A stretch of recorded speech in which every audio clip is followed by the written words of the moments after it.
Phone tapping కేసులో SIT ముందు శ్రవణ్ రావు విచారణకు హాజరయ్యారు. హైదరాబాద్ జూబ్లీస్ పోలీస్ స్టేషన్లోని సిట్ కార్యాలయంలో మూడోసారి విచారణకు వచ్చారు. ఇప్పటికే సిట్ అధికారుల ఆదేశాల మేరకు తన 2 సెల్ ఫోన్లను అందజేశారు శ్రవణ్ రావు. ఆ 2 సెల్ ఫోన్లలోని డేటాను రిట్రీవ్ చేశారు అధికారులు. ఈరోజు శ్రవణ్ రావు విచారణ అత్యంత కీలకం కానుంది.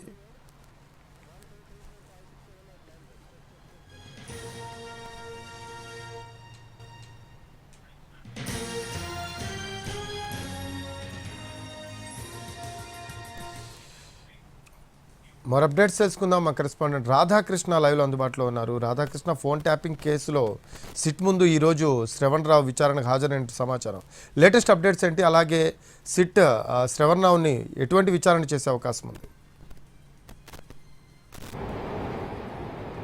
రఫీ, ప్రధానంగా ఈ కేసుకు సంబంధించిన దాంట్లో అంటే ఫోన్ ట్యాపింగ్ కేసుకు సంబంధించిన దాంట్లో ఇవాళ మూడోసారి శ్రవణ్ రావు విచారణకు హాజరు కావడం జరిగింది. ఈ కేసులో ఇతను 6వ నిందితుడిగా ఉన్నాడు. ప్రణీత్ రావు డిఎస్పీ ఎస్ఐబికి సంబంధించిన దాంట్లో అతను A1గా ఉన్నాడు. అతను ఇచ్చిన సమాచారం మేరకే అతను స్టేట్మెంట్లో అరెస్టు చేసినప్పుడు అతను చెప్పిన వివరాల ఆధారంగానే శ్రవణ్ రావు పైన కేసు నమోదు చేయడం జరిగింది. అతను ఎప్పుడైతే అతని పైన కేసు నమోదైందో అతను విదేశాలకు వెళ్ళిపోవడం జరిగింది. ఆ తర్వాత కోర్టు కేసు నడవడం, కోర్టులో విచారణ పూర్తయిన తర్వాత కోర్టు అనుమతి ఇవ్వడంతో అతను తర్వాత హైదరాబాద్కు రావడం జరిగింది విదేశాల నుంచి. ఆ తర్వాత నుండి ఇవాళ మూడోసారి విచారణకు హాజరు కావడం జరిగింది. అలాగే ఇప్పటి వరకు విచారణలో అతన్ని సంబంధించిన సెల్ ఫోన్లు ప్రధానంగా 2023 నుండి 2024 వరకు అతను ఏడాదిన్నర పాటు ఏవైతే సెల్ ఫోన్స్ వినియోగించారో ఆ సెల్ ఫోన్స్ ని తమకు అందజేయాలంటూ కూడా గతంలోనే సిట్ అధికారులు అతనికి ఆదేశాలు జారీ చేయడం జరిగింది. దానిపైన గత విచారణలో అతను తను యూజ్ చేసిన 2 సెల్ ఫోన్లను కూడా సిట్కి అందించడం జరిగింది.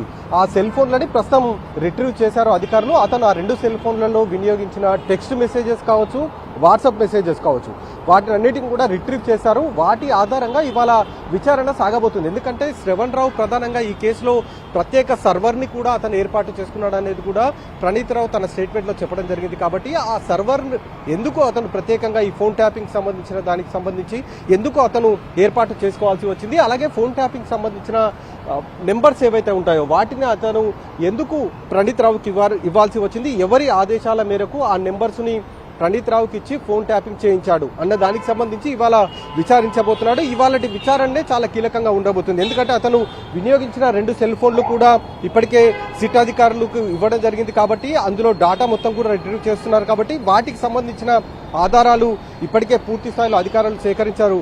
దాని ఆధారంగా ఇవాళ విచారణ సాగబోతుంది. ఇవాళ శ్రవణ్ రావు ఎలాంటి సమాధానాలు చెప్తాడు సిట్ అధికారులు అడుగుతున్న వాటికి అన్న దానికి సంబంధించి ఉత్కంఠత ఒకవైపు అయితే కొనసాగుతుంది. మరొక వైపు అతను సమాధానాలు ఎలాంటివి సిట్ అధికారులకు చెప్తాడో దానికి సంబంధించి తదుపరి దర్యాప్తు కూడా ఉంటుంది. ఎందుకంటే కోర్టు ఆదేశాలు ఉన్నాయి ఇతను పూర్తిగా దర్యాప్తుకు సహకరించాలని. ఒకవేళ దర్యాప్తుకు కానీ లేదా అధికారులు అడుగుతున్న ప్రశ్నలకు సరైన సమాధానాలు చెప్పలేకపోయినా వెంటనే సిట్ అధికారులు కోర్టును ఆశ్రయించే అవకాశం ఉంది. కోర్టులో ప్రత్యేకంగా పిటిషన్ కూడా దాఖలు చేసే అవకాశం కనబడుతుంది. శ్రవణ్ రావు తమకు దర్యాప్తులో విచారిస్తలేడు కాబట్టి అతన్ని కస్టడీలోకి తీసుకోవాలంటూ కూడా పిటిషన్లు దాఖలు చేసే అవకాశం ఉంటుంది. కాబట్టి మరి ఈ విచారణలో శ్రవణ్ రావు ఎలాంటి ప్రశ్నలు చెప్తాడు, ప్రశ్నలకు సమాధానాలు చెప్తాడు అనేది కూడా వేచి చూడాల్సి ఉంది. గతంలో జరిగిన 2 విచారణలో కేవలం మొదటి రోజు విచారణలో మాత్రమే దాదాపు 7 గంటల పాటు అతన్ని విచారించడం జరిగింది. రెండోసారి వచ్చినప్పుడు మాత్రం అతని సెల్ ఫోన్లు మాత్రమే, అంటే ఏవైతే 2 సెల్ ఫోన్లు ఉన్నాయో ఆ 2 సెల్ ఫోన్లను ఇచ్చిన తర్వాత 40 నిమిషాల్లో అతన్ని తిరిగి పంపించి వేయడం జరిగింది.